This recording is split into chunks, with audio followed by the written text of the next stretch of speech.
जरूरी सूचना है आप सभी स्टूडेंट्स के लिए। स्टडी फॉर सिविल सर्विसेज का Android app Google play store में आ चुका है, उसको प्लीज तुरंत इंस्टॉल कर लीजिए।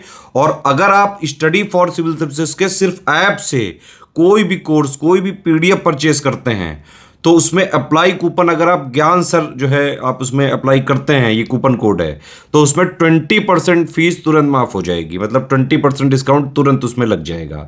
ज्ञान सर लिखना है, नॉर्मली ज्ञान सर स्मॉल लेटर में है सब कुछ, कोई स्पेस नहीं, कोई कॉलम नहीं, सिर्फ ज्ञान सर, GYANSIR। इस तरह से अगर कूपन कोड लगाते हैं आप ऐप में बाई करने से पहले, जो अप्लाई कूपन वाले में आता है, तो 20% का डिस्काउंट तुरंत मिलेगा। वीडियो देखिए।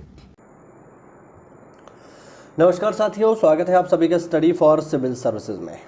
ये क्लास है हमारी मॉडर्न इंडिया की, और मॉडर्न इंडिया में आज हम पढ़ने जा रहे हैं मॉडर्न इंडिया का चैप्टर नंबर 2, जो कि है उत्तरवर्ती मुगल सम्राट। उत्तरवर्ती जो मुगल राजा हैं, आज हम उनके बारे में पढ़ेंगे और देखेंगे किस तरीके से आखिरकार जो औरंगजेब के बाद के वाले जो मुगल राजा हैं उन्होंने किस तरीके से कार्य किया, उनका प्रशासन क्या था और अंग्रेजों ने उनको किस तरीके से डील किया, उनकी आपस की अंतर्कलह क्या थी। इस टॉपिक में आज हम जानेंगे।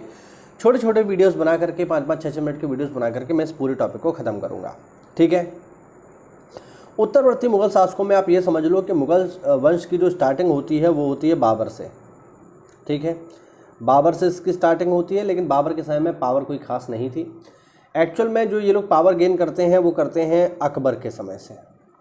ठीक है, हुमायूं को भी हम इसमें काउंट नहीं करेंगे, क्योंकि हुमायूं के समय में मुगलों के पास कोई खास पावर नहीं थी। और दूसरा, अगर हम देखें तो हुमायूं का तो पूरा जीवन जो है उस सत्ता को हासिल करने में ही चला गया। और जब उसने फाइनली 1545 के आसपास जब सत्ता को हासिल किया तो बेचारा 1 वर्ष में ही मारा गया, उसकी मृत्यु हो गई, है ना। 1545 से लेकर के 1555 तक, 45 में नहीं सॉरी, 1545 से लेकर के 1555 तक वह भारत से बाहर रहा। और फाइनली जब 1555 में उसे सत्ता हासिल हुई तो बेचारा 1556 में सीढ़ियों से गिर करके वो मर गया। फाइनली जो गद्दी मिली है, जिसमें काम हुआ है, वो है अकबर के समय से। ठीक है, तो अकबर ने इस चीज़ को जो है आगे बढ़ाया। ठीक,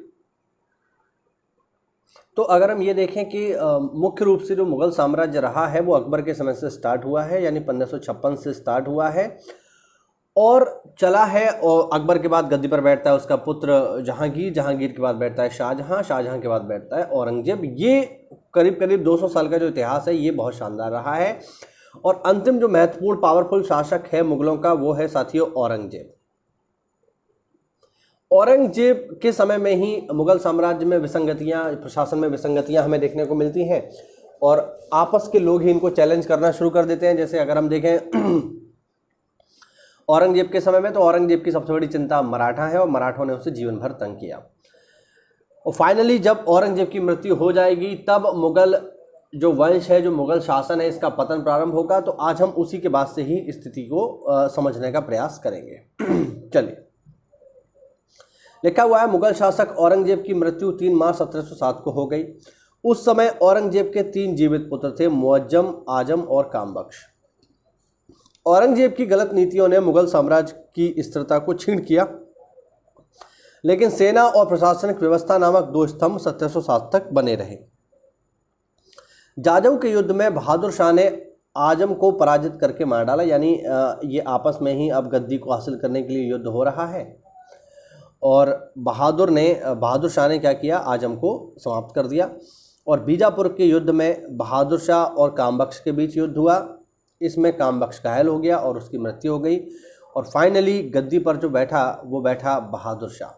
ठीक है, ये बहादुर शाह प्रथम है, या जिसकी उपाधि है शाह आलम।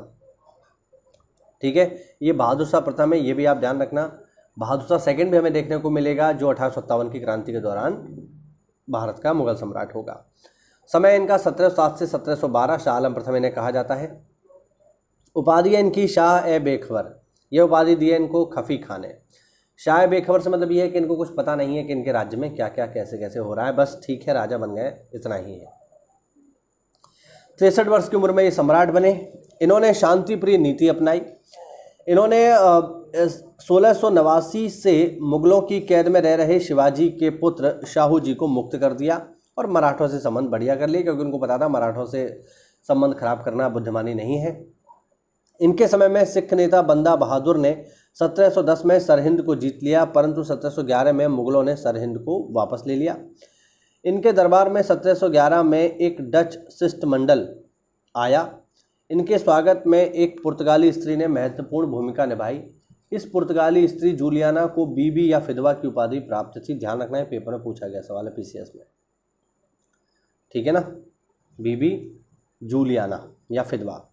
बादशाह प्रथम के लिए सर सिडनी ओवेल का कथन था कि यह अंतिम मुगल सम्राट था जिसके विषय में कुछ अच्छे शब्द कहे जा सकते हैं।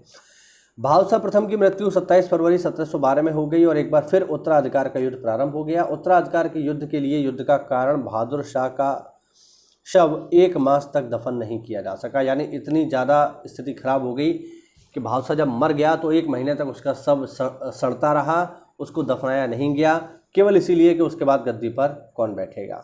युद्ध किसमें हो रहा है तो उसके पुत्रों में ही हो रहा है, देख लो जरा। बहादुर शाह के 4 पुत्र जिनके नाम है जहांदार शाह, अजीमुस्सान, रफ़ीउस्सान तथा जहान शाह के बीच उत्तराधिकार का युद्ध हुआ। ईरानी दल के नेता जुल्फ़िकार खां की सहायता से जहांदार शाह सम्राट बन गया। थोड़ा सा जहांदार शाह को भी देख लेते हैं।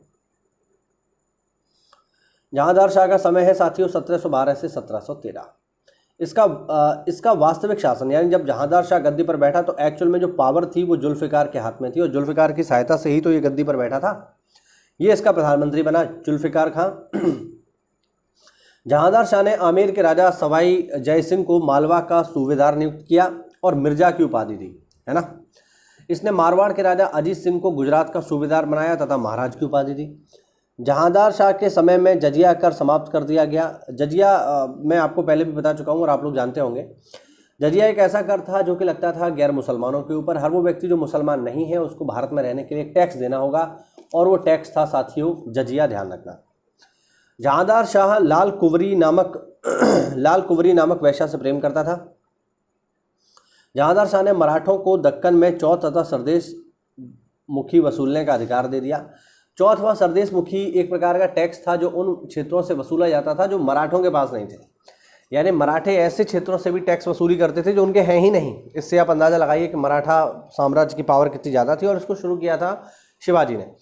औरंगजेब के समय में ये काम शुरू हो गया था, गुजरात के व्यापारियों से वसूला जाता था और फाइनली इसको रोकने के भी काफ़ी प्रयास हुए, लेकिन जहांदार शाह ने इसको वैलिड कर दिया कि ठीक है यार, तुम मानोगे नहीं तो ठीक है, वसूलते रहो। तो ये उनको अधिकार दे दिया गया, परंतु इसकी वसूली मुगल अधिकारी करते थे, ठीक है। फर्रुखसियार ने सैयद बंदियों की सहायता से 11 फरवरी 1713 को सम्राट को हरा दिया और फाइनली गद्दी पर बैठ गया फारुखसियार। अब देखो खफीका का जो कथन है जहांदार शाह के बारे में उसको देखते हैं। नया शासनकाल चारणों, गायकों, नर्तकों तथा नाट्य कर्मियों के समस्त वर्गों के लिए अनुकूल था, यानी ये थोड़ा सा अय्यास प्रकार का व्यक्ति था। जहांदार शाह मुगल राजवंश में ऐसा प्रथम बादशाह था जो शासन कार्य के लिए नितांत अयोग्य सिद्ध हुआ, यानी ये जहांदार शाह में शासन करने की बिल्कुल कैपेबिलिटी नहीं थी। उसने तत्कालीन शक्तिशाली अमीर जुल्फ़िकार खां की सहायता से गद्दी को हासिल किया। तो ये हुआ साथियों आज का छोटा सा वीडियो। अगले वीडियो में हम चर्चा कर रहे होंगे फारुखसियार की और फारुखसियार के समय की इंपॉर्टेंट बातों की। उम्मीद करता हूँ इस वीडियो लेक्चर में आपको नई जानकारी मिली होगी। तो ऐसा है तो वीडियो को लाइक करिए, चैनल को सब्सक्राइब करिए साथियों। और अगर आप हमारे किसी भी पेड को प्रोग्राम से जुड़ना चाहते हैं जो कि चल रहे हैं RO के लिए, BEO के लिए, PCS के लिए, ठीक है। PCS में भी Bihar PCS, Uttarakhand PCS, UP PCS, Haryana PCS, इन सब के लिए जो है हम काम करते हैं। ये भी बैच शुरू हो चुका है।